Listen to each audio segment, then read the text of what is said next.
السلام علیکم ورحمۃ اللہ وبرکاتہ۔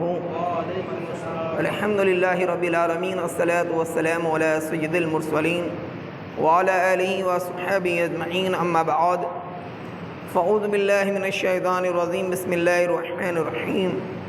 ان اللہ وملائکتہ یصلون علی النبی یا ایھا الذین آمنوا صلوا علیہ وسلموا تسلیما۔ اللہم صلی علی سیدنا و نبینا مولانا محمد وعلی وصحبہ وبارک وسلم، صلاۃ والسلام علیک یا رسول اللہ صلی اللہ علیہ وسلم۔ الحمدللہ رب العالمین، آج کے 28ویں پارے کی تلاوت ہوئی، جس میں سورہ مجادلہ، سورہ حشر، سورہ صف، سورہ جمعہ، سورہ تغابن، اس طرح مختلف سورتوں کی تلاوت ہوئی ہے۔ سورۃ المجادلہ میں ایک اہم مسئلہ بیان ہوا ہے، اور غالب میرا گمان ہے کہ عوام اس مسئلے سے ناواقف ہوں گے۔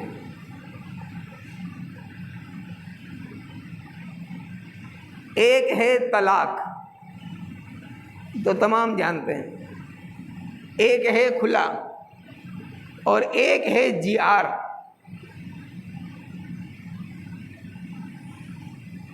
اور یہ مسئلہ اسی سورہ مبارکہ میں بتایا گیا۔ طلاق سے بھی عورت مرد کے لیے حرام ہو جاتی ہے، کھلا سے بھی ہو جاتی ہے، اور جیار سے بھی ہو جاتی ہے۔ جہار کا مطلب ہے کہ جو محرم یعنی مرد کی وہ عورتیں جس سے اس کی نکاح حرام ہے، ماں، بہن، پھوپھو، خالہ، بھتیجی، بانجی، بیٹی، ان تمام سے نکاح حرام ہے، ہمیشہ حرام ہے۔ تو اگر ان کی نسبت اپنی بیوی سے لگا دیا، یعنی اپنی بیوی سے یہ کہہ دیا کہ تو میری ماں جیسی ہے، یا تو میری بہن جیسی ہے، یا تو میری بانجی جیسی ہے، یا تو میری بیٹی جیسی ہے، اسی وقت عورت مرد کے لیے حرام، اسی وقت فوراً حرام ہو جائے گی۔ تو یہ سورہ مجادلہ میں اسی بات کا تذکرہ ہے۔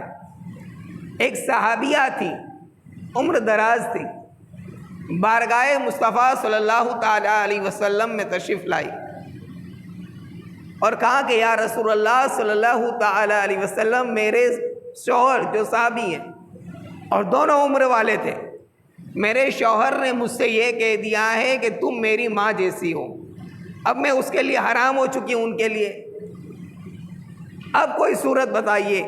نبی کونین صلی اللہ تعالی وسلم خاموش تھے، کیونکہ اللہ تبارک و تعالیٰ کی جانب سے کوئی پیغام آیا نہیں تھا۔ اور مجادلہ کا مطلب یہی ہوتا ہے کہ تکرار کرنا، بحث کرنا۔ وہ عورت بار بار رسول اللہ صلی اللہ تعالیٰ علیہ وسلم سے کہتی تھی کہ اب میرا مسئلے کا حل بتائیے، کیا ہوگا، کیا کروں میں؟ تو اللہ تبارک و تعالیٰ نے اس سورہ مبارکہ کے اندر یہ آیت کریمہ کو نازل کیا اور فرمایا کہ اگر تم نے اپنی بیوی کو اپنی ماں جیسی، بہن جیسی، بیٹی جیسی کہہ دیا، وہ تم پر حرام۔ اب ان کو واپس حلال کرنے کے لیے کیا کرنا ہے؟ تو پہلی شرط بتائی گئی کہ غلام آزاد کرے۔ اگر وہ نہیں ہو سکتا تو مسلسل مرد 60 روزے رکھے بغیر ناگا۔ اگر 55 روزے رکھ لیا، ایک چلا گیا، 55 فیل، پھر سے 60 رکھنا ہے۔ اور اگر یہ بھی نہیں ہو سکتا تو تیسری بتائے گی قسم کہ 60 مسکینوں کو کھانا کھلائے، تب جا کے عورت اس کے لیے حلال ہوں گی۔ جی، اہم مسئلہ ہے۔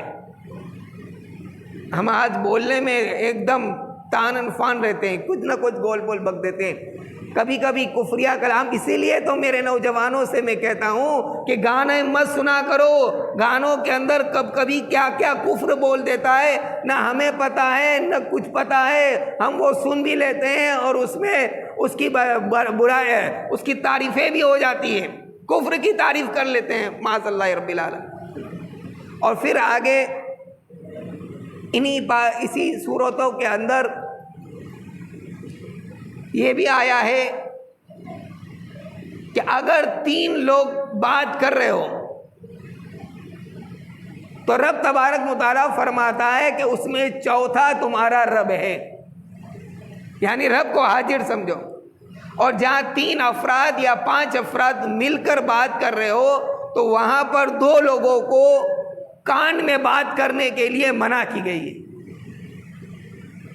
تاکہ تیسرے کے اندر شیطان تمہارے خلاف وسوسہ ڈالیں گا۔